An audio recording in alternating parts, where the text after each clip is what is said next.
गुरु प्यारी साध संगत जी, आज फिर से एक सुंदर सी साखी आप सभी को सुनाने जा रही हूँ। जैसा कि आप सभी को पता है कि आज करवा चौथ है। करवा चौथ की आप सभी को हार्दिक शुभकामनाएं। आज इसी करवा चौथ के मौके पर मैं आपको सुंदर सी साखी सुनाने जा रही हूँ, जो कि इस बारे में है कि औरत का जीवन कितने संघर्ष से भरा हुआ होता है। संघर्ष से ही शुरू होता है उसका जीवन और संघर्ष पे ही खत्म हो जाता है। और एक औरत जिससे भी प्यार करती है, चाहे वो अपने माता पिता हैं, चाहे वो उसके पति हैं, वो बेइंतहा प्यार करती है। एक सच्ची औरत अपनों को कितना प्यार देती है, वो आज की कहानी में हम सुनेंगे। तो आइए गुरु प्यारी साध संगत जी, सुनते हैं ये सुंदर सी साखी।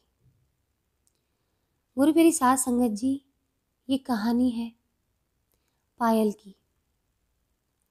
पायल एक गरीब परिवार में पैदा हुई। धीरे धीरे जैसे जैसे बड़ी हुई, उसको समझ आने लगा उसके घर का हाल। अपने माँ बाप को हर वक्त तकलीफ में देखती, तो उसके मन में यही ख्याल आता था कि वो अपने माँ बाप को हर वो खुशी देगी जो उसके माँ बाप ने खोई है। उसके माँ बाप ने अगर धूप झेली है उसकी वजह से, तो वो अपने माँ बाप को छांव देगी। उसके परिवार में 4 लोग थे, यानी कि उसके 4 बहन भाई थे। सबसे बड़े उसके भाई और बाकी 3 बहनें थीं। जैसा कि और भी गरीब लोग करते हैं कि अपने बेटे को पढ़ाते हैं और बेटियों को सस्ते स्कूल में पढ़ा दिया जाता है, क्योंकि उनको ये लगता है कि बेटा तो घर छोड़कर कभी नहीं जाएगा और बेटा ही हमारी सेवा करेगा बुढ़ापे में। तो ये सोचकर उन्होंने अपने लड़के को अच्छे स्कूल में पढ़ाया और बेटियों को किसी सस्ते प्राइवेट स्कूल में डाल दिया। लेकिन बाप की हमेशा ये चाह रही कि मेरे बच्चे पढ़ जाएं, सारे बच्चे मेरे पढ़े लिखे हों, क्योंकि उसके पापा पढ़े लिखे नहीं थे। तो वो बच्ची अपने माँ बाप को देखती दिन रात की किस तरह मेरे माँ बाप मेहनत करते हैं, तो मैं अपने माँ बाप की मेहनत का हर वो उनको कर्ज अदा करूँगी जो उन्होंने मेरे लिए किया है। 5 साल की उम्र से ही उसने ऐसा ठान लिया था कि मैं बड़े होकर अपने माँ बाप की सेवा करूँगी और अपने माँ बाप के लिए एक बड़ा सा घर बनाऊँगी, जैसा कि बेटे सोचते हैं। बेटों के बराबर सोचती थी वो, और हमेशा से वैसे ही रही। अपने परिवार में जैसे जैसे बड़ी होती गई, तो मायने बदलते गए, हर रिश्ते के मायने बदलते गए। जैसे बड़ी होती गई, भाई के मायने बदल गए। जो एक भाई को उसके लिए करना चाहिए, भाई ने कभी नहीं किया। उधर जैसे जैसे वो कमाने लगी, तो माँ को उससे पैसों का लालच होने लगा। तो माँ के लिए वो सिर्फ पैसे कमाने की मशीन बन चुकी थी। इधर पिता के लिए भी वो पैसे कमाने की मशीन हो चुकी थी। उसके मन में कितने पवित्र ख्याल थे कि मैं अपने माँ बाप को छांव दूंगी, और बड़े होने के बाद उसको नहीं पता था कि जिन माँ बाप के लिए वो इतना अच्छा सोच रही है, वही माँ बाप सिर्फ पैसे के लिए उससे मतलब रखेंगे। शुरुआत में उसने अनदेखा किया इन बातों को कि कोई नहीं, मेरा फ़र्ज़ बनता है मेरे माँ बाप के लिए कमाना, उनकी सेवा करना। लेकिन जब वो बातें इस हद तक पहुँच गई कि सिर से ऊपर पानी निकल गया, माँ बाप सिर्फ पैसे का ही ध्यान रखते, बाकी कभी उस पर कोई ध्यान नहीं दिया, उसकी भावनाओं पर कोई ध्यान नहीं दिया। वो अगर बीमार भी पड़ती तो माँ बाप को कोई फ़र्क नहीं पड़ता था। गुरु प्यारी साध संगत जी, एक दिन ऐसा आया कि माँ बाप ने ही पैसे के लालच में, क्योंकि बीच में उस लड़की की जॉब छूट गई और उसके पास पैसे नहीं रहे, तो माँ बाप ने उस लड़की को घर से बाहर निकाल दिया। अभी उसकी शादी भी नहीं हुई थी कि लड़की को बाहर की दुनिया देखनी पड़ी। वो बच्ची जैसे तैसे अपनी सहेलियों से पैसे मांग कर पीजी में रही, अपनी पढ़ाई कंप्लीट की, साथ साथ जॉब लगाई। फिर जब माँ बाप को पता चला कि इसकी जॉब वापस लग गई है, तो फिर माँ बाप के फिर से फ़ोन आने लगे कि तेरे बिना हम नहीं रह सकते और तू वापस आ जा। उस बच्ची को बहला फुसला के फिर वापस बुला लिया गया, लेकिन उसको ये नहीं पता था कि माँ बाप के यहाँ घर वापस जा रही है तो वो वैसा ही सलूक करेंगे और शायद हो सकता है उससे भी बुरा सलूक करें। लड़की को नहीं पता था, भावना में बह के अपने माँ बाप के घर आ गई। जब घर आई तो पता लगता है कि माँ बाप ने सिर्फ अपनी ज़रूरतें पूरे करने के लिए बुलाया, क्योंकि बेटा उनको छोड़ चुका था और अब उनके पास कमाई का कोई साधन नहीं था जिससे वो अपना घर चला सकें, अपनी जो मेन बड़ी बड़ी ख्वाहिशें थी उनकी वो पूरी कर सकें। अपने जीवन काल में जो उसके माँ बाप ने चीज़ें नहीं खरीदी थी, अब उसकी डिमांड उस लड़की से करने लगे। उसकी शादी तक का कभी नहीं सोचा, क्योंकि वो चाहते थे कि वो शादी ना करके ज़िंदगी भर उनके पास नोट छापने की मशीन बनी रहे। उस लड़की को बड़े होते होते इस चीज़ का बहुत एहसास होने लगा कि मेरे माँ बाप ऐसा मेरे साथ कैसे कर सकते हैं, जिनके लिए मैंने अपनी पूरी ज़िंदगी कुर्बान कर दी है। जब उसको सिर से ऊपर पानी लगा, जब लगा कि मेरी ज़िंदगी सिर्फ नर्क बनने वाली है आगे, तो उसने ठान लिया अपना घर बसाने के लिए। गुरु प्यारी साध संगत जी, अब उसने सोचा तो घर बसाने का, लेकिन उसको नहीं पता था कि उसके साथ आगे क्या क्या होने वाला है। अब यहाँ वो शादी करके अपने ही पैसों के दम पे, ना उसके माता पिता ने उसकी शादी के बारे में कुछ सोचा, ना लड़के के बारे में, ना लड़के के परिवार वालों के बारे में जानने की उसने कोशिश की, उनके माँ बाप ने। और ऐसे ही लड़की ने अपने पैसों के दम पे लड़के से शादी की। सारा पैसा जो भी शादी के अरेंजमेंट्स थे वो लड़की ने किए, सुई से नोक तक की जितनी भी चीज़ थी। शादी में जितनी भी अरेंजमेंट्स होती हैं, आप भी समझते हैं कि शादी के अरेंजमेंट्स करना कितना मुश्किल होता है, और उसी की शादी और उसी लड़की ने वो सारी अरेंजमेंट्स की। शादी के दिन भी वो पार्लर में खड़ी हुई थी तो उसके पिता का फ़ोन आता है कि तूने 5,000 रुपये नहीं दिए बारात के स्वागत करने के लिए। वो खड़ी खड़ी वहाँ रो रही थी कि मेरे बाप ने एक बार भी नहीं सोचा कि मैं हमेशा के लिए उससे दूर चली जाऊँगी, और उसने पैसों के लिए उसको फ़ोन किया। ये सारा दृश्य ब्यूटी पार्लर की औरतें देख रही थी। वो भी बड़ी दुखी हुई। उन्होंने कहा कि तू बहुत स्ट्रांग है, तो इन सब चीज़ों से निकल जाएगी, इनको ज़्यादा गौर मत कर।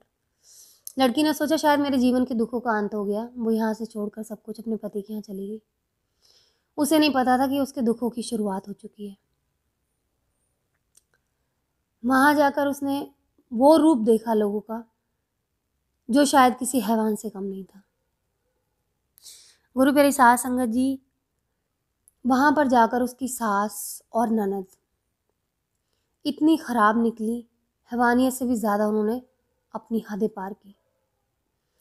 उस लड़की के ससुर उसको बाप की तरह प्यार देते थे और उनकी पेंशन आती थी, तो उन दोनों औरतों को ऐसा लगा कि ये इसको इतना प्यार देते हैं, हो सकता है कि कोई गलत बात होगी और कल को इसके चक्कर में आ जाएंगे तो सारी इसकी जायदाद इसके नाम हो जाएगी और हमारे नाम क्या लगेगा। तो उन्हें एक तरकीब सूझी। उन्होंने एक दिन मौका पाके घर पूरा खाली छोड़ा। वो लड़की घर पर अकेली थी। उसकी ननद बीमार थी, जो कि बीमार होने का नाटक कर रही थी, अस्पताल में भर्ती थी। अकस्मात उस लड़की के ससुर को घर आना पड़ा। घर से स्कूटी उठानी थी, बाज़ार जाने के लिए सामान लेकर आना था। तो उससे पहले भी घर में बहुत सारे कलेश चल रहे थे, जिसके लिए उसके ससुर ने उसको कंसोल किया। उस लड़की ने सिर पर मेहंदी लगाई हुई थी। उसके ससुर ने उसको जैसे आशीर्वाद दिया बच्चे को सिर पे हाथ रख के, तो उनके हाथ में मेहंदी लग गई और उनके कंधे पे भी मेहंदी लग गई, क्योंकि उन्होंने उसको कंसोल किया कि बेटा तू चिंता मत कर, मैं तेरा बाप हूँ, तुझे जो शिकायत है वो मुझसे कह सकती है, तेरे को जो चाहिए वो मुझसे कह सकती है, तो ये मत सोच कि तू अपने बाप से यहाँ दूर आ गई है। इतनी सी बात को उसकी सास ने और ननद ने मौका पाया और उस लड़की के ऊपर लांछन लगा दिया कि तेरे तो ससुर के साथ संबंध है, और उस लड़की को पंचायत के सामने बिठा दिया गया। उसके साथ वो नीच हरकतें की गई, वो सब जो एक द्रौपदी के साथ हुआ था, जितना अपमान उस द्रौपदी के साथ हुआ था, उतना ही अपमान उस लड़की का पंचों के सामने हुआ। भरी पंचायत में अपने ही बेटे के सिर पे हाथ रख के उस लड़की की सास ने कसम खा के सारी झूठी झूठी बात बोली, जिनका उनको एक रत्ती भर भी एहसास नहीं था। गुरु प्यारी साध संगत जी, ये चीज़ें कम ना हुई, बढ़ती चली गई और बढ़ते बढ़ते इतनी हो गई कि उन्होंने उस लड़की को एक दिन बहुत बुरे तरीके से मारा, उसकी सास ने और नंद ने। और जब इतनी ऊपर हो गई कि दिन रात वो शादीशुदा लड़की बेंच पे जाके सोती थी, पार्क के बेंच में। नई शादीशुदा लड़की चूड़ा पहन के और पार्क के बेंच में सो रही है अपने पति के साथ। इतने बुरे दिन उन लोगों ने दिखा दिए थे उसको। तो उसको लगा कि यहाँ शांति नहीं है, तो उसने एक बार अपने पति से कहा कि हम लोग यहाँ से किसी तीर्थ स्थल पे चलते हैं ताकि घर में शांति हो जाए, तो हम यहाँ फिर से वापस आ जाएंगे। लेकिन उस चीज़ को भी गलत समझा गया, क्योंकि जो उसकी नंद थी वो उसकी सास को बहुत भड़काया करती थी। तो गुरु प्यारी साध संगत जी, वैसा ही हुआ। उन लोगों ने सुबह 250 रुपये मांगे थे अपने सास ससुर से, तो उन्होंने वो पैसे देने के लिए भी मना कर दिया, जबकि लड़का 10 रुपये भी अपनी बीवी की बिंदी के लिए रखता नहीं था। ऐसे आज्ञाकारी लड़के के लिए भी उन्होंने 250 रुपये तक निकाल कर नहीं दिए, जिनको वो सारे पैसे निकाल कर दे देता था। गुरु प्यारी साध संगत जी, तो लड़की ने कहा कि ठीक है, जब हम यहाँ मेरी जगह ही नहीं है तो हम यहाँ रहकर क्या करेंगे। तो उसने अपने पति से कहा ठीक है, तुम यहाँ से चलो, फिर मैं वहाँ जॉब करूँगी। जब यहाँ हमारे लिए 250 रुपये भी नहीं है तो फिर हम वहाँ मेहनत करेंगे, यहाँ क्यों अपना समय बर्बाद कर रहे हैं। गुरु प्यारी साध संगत जी, इतना ही कहना था कि वो जैसे ही अपना सामान समेटने चली तो उसकी सास और ननद ने उसको पकड़ के नीचे गिरा लिया और उसको बहुत मारा। लेकिन फिर भी लड़की ने उन लोगों के खिलाफ कुछ भी ऐसा सख्त काम नहीं किया जो एक औरत कर सकती है। वो चुपचाप ये बातें सहन करके अपने पति को अपने साथ लेके वहाँ से दूर चली जाती है। गुरु प्यारी साध संगत जी, घर से निकलने से पहले वो लड़की ये भी पूछती है कि तुम्हें अगर मेरे साथ रहना चाहते हो तो आप मेरे साथ चलो, और अगर नहीं रहना चाहते हो तो आप अपने माँ बाप के साथ रहो, आपके साथ कोई ज़ोर ज़बरदस्ती नहीं है। अपने दिल पर पत्थर रखते हुए सवाल पूछती है। लेकिन उसका पति उसको इतना प्यार करता है कि वो अपना सब कुछ छोड़कर उसकी इज्जत के लिए वहाँ से चला आता है। कुछ दिन तक यहाँ ठीक रहते हैं गुरु प्यारी साध संगत जी, लेकिन फिर से पति के मन में एक शक की भावना आ जाती है। वो अपनी ही पत्नी पर शक करता है और गुरु प्यारी साध संगत जी, उसका जीना और भी दुश्वार हो जाता है कि माँ बाप ने भी मेरे साथ ऐसा किया, मेरे सास ससुर ने भी मेरे साथ ऐसा किया, और आज ये भी मेरे ऊपर शक कर रहे हैं, तो मेरे लिए जीवन में जीने की कोई जगह नहीं है। गुरु प्यारी साध संगत जी, उसके पति ने उसको शक करके उसको घर से बाहर निकाल दिया। दर दर की ठोकरें खाती, बाहर जाती तो लोग उसको बुरी नज़र से देखते। अब तो उसके पास मरने के अलावा कोई चारा नहीं रह गया था।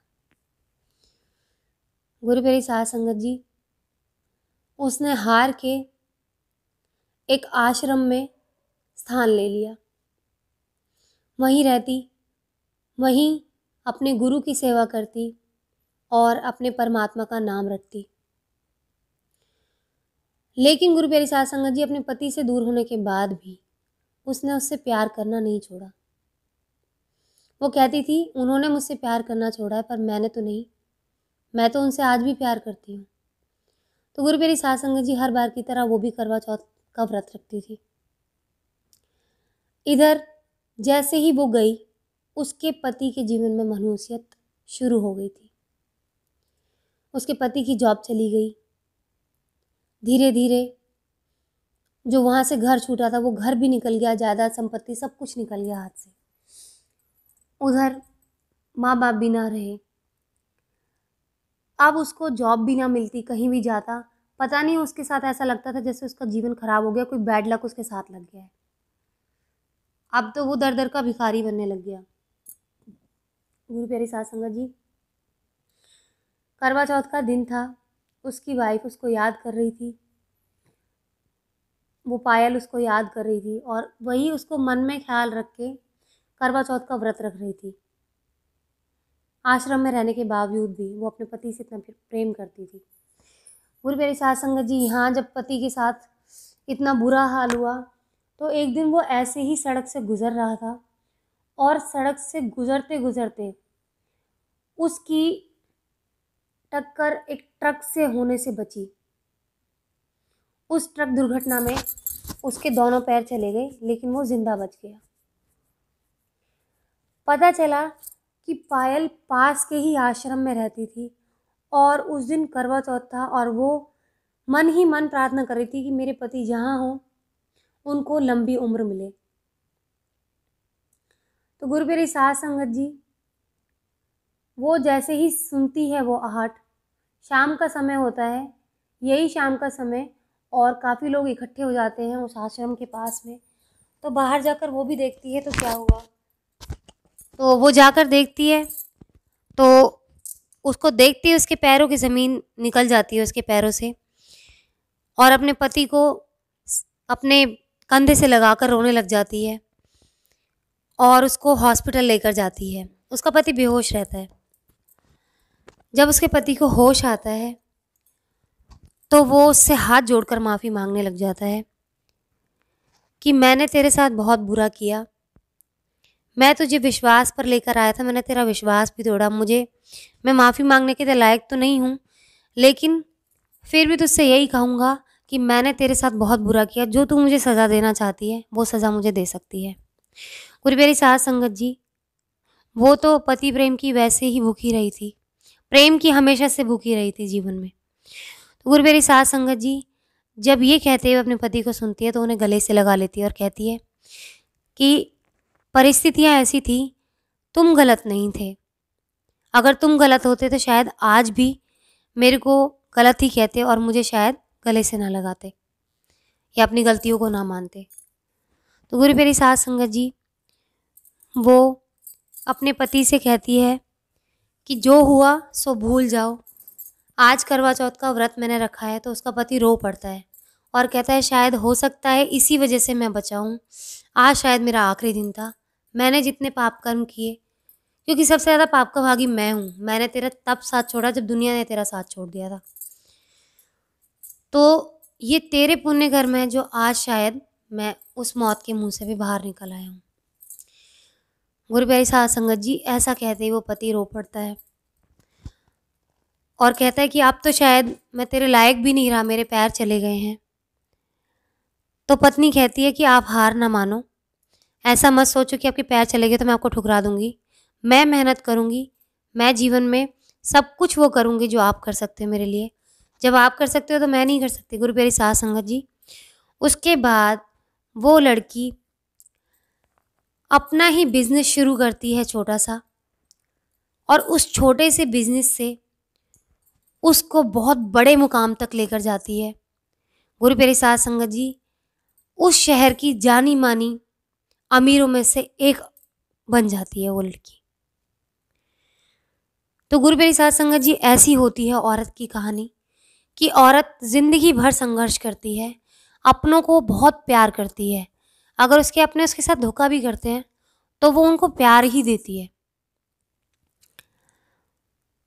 और उनके लिए हर मुसीबत से लड़ जाती है। गुरु प्यारी साध संगत जी, जिस पति के पैर चले गए हों, वो सोचो कितनी निराश होगी, लेकिन कभी वो निराश ना हुई। उसने अपने ऊपर भरोसा रखा, अपने परमात्मा पे भरोसा रखा और अपने पति की सेवा की और कभी पलट के किसी दूसरे पुरुष को नहीं देखा। इसे ही कहते हैं सच्ची औरत, जो सच्चे मन से अपनों को प्यार करती है, कभी उनको धोखा नहीं देती। तो आइए गुरु प्यारी साध संगत जी, आज इसी के साथ इस सुंदर सी साखी को समाप्त करना चाहूँगी। आप सभी को हैप्पी करवा चौथ। मनोकामना है मेरी कि आप लोग अच्छे से, जितने भी लोग करवा चौथ मनाते हैं उन सबको करवा चौथ पे ढेर सारी खुशियाँ मिलें, आप सबकी जोड़ी हमेशा सलामत रहे, आपके घर में प्यार रहे और कभी आपके घर को किसी की नज़र ना लगे। तो गुरु प्यारी साध संगत जी, अगर आपको मेरी साखियाँ और शब्द पसंद आ रहे तो ज़रूर लाइक करें, मेरे चैनल को सब्सक्राइब ज़रूर करें। मिलती हूँ फिर आपसे अगली वीडियो में नए शब्द और नई साखी के साथ।